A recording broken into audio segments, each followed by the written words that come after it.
ललितपुर स्थित ग्वारको फ्लाइओभरमा धमाधम कालोपत्र भइरहेको छ। 12 फागुन 2078 मा ठेक्का लागेको फ्लाइओभरको निर्माण संरचना केही दिन अघि सकिएपछि कालोपत्र सुरु गरिएको हो। ग्वारको फ्लाइओभर अन्तर्गत 30 मिटर स्पान सहित 4 लेनको पुल निर्माण भएको छ। यस बाहेक 500 मिटर लामो अप्रोच सडक बनेको छ, जसमा बालकुमारी र सातो बाटोबाट र्याम्प बनाइएको छ। संरचना निर्माण सकिएपछि बिहिबारदेखि कोटेश्वर तर्फको भागमा कालोपत्र गर्न थालिएको हो। यस्तै पानी नपरे सातो बाटो तर्फको भाग पनि बिहिबार राति नै कालोपत्र गरिने तयारी गरिएको छ, जसका लागि ग्राभेल हालेर पेल्ने काम भइरहेको छ।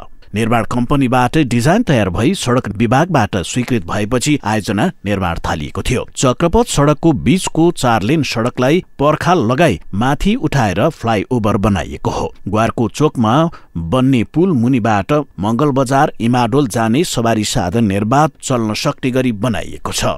यसअघि भौतिक पूर्वाधार तथा यातायात मन्त्री देवेन्द्र दाहालले यो आयोजना ठेक्का अवधिभित्रै सक्न निर्माण कम्पनीलाई निर्देशन दिएका थिए।